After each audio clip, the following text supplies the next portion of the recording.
All right, so here's a formula that might be of interest to you. So I have a sheet called Sheet 1, and it's just got some stupid data in it that you can probably figure out.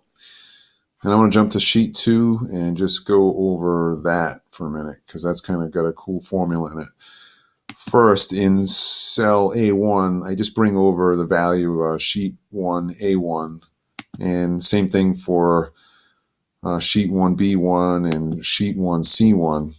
But rather than fill those down, in A2 of Sheet 2, we'll use a filter function. And filter function has, in this particular implementation, has two parts.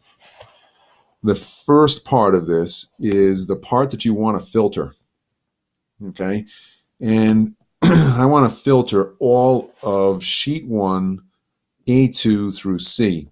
And basically what that says is we want to filter this range from A2, okay, all the way over to C, and there's no number behind C. So it basically says go to the bottom of the sheet and get, all the way down to the bottom of the sheet. Okay, so that's filter. This is the thing that we're going to filter. All right, and then comma, you have a comma right here, and then this is the first criteria by which to filter, or criterion by which to filter. We want to display this, we want to filter it if Sheet 1, B2 through B, and again, I've left out the number behind B because I want to go all the way to the bottom of the sheet.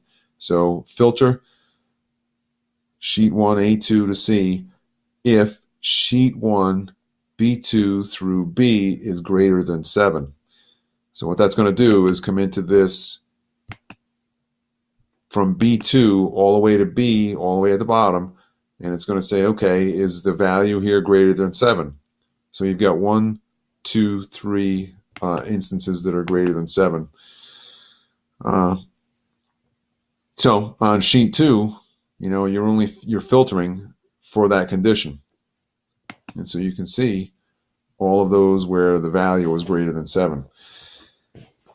You can have multiple conditions on a filter. For example, you could say, I want to add another filter and say Sheet 1 exclamation point, I don't know, C2,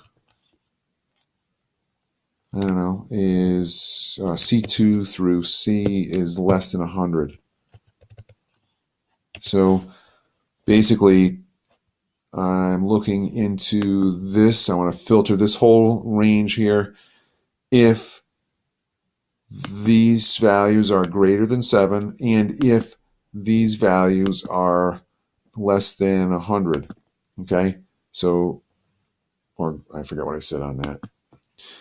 Yeah, less than 100. So kind of a cool way to, and now you don't have to fill this all down. That filter is just going to populate this whole range based on what it finds here, based on the conditions that you've outlined. I'm going to take this second part of the filter out, or the second condition for that filter, and just say, just this one filter all of this stuff based on this condition. So I'll download this as an Excel and, I don't know, send it to you somehow, and hopefully this stupid screen recorder will record this. And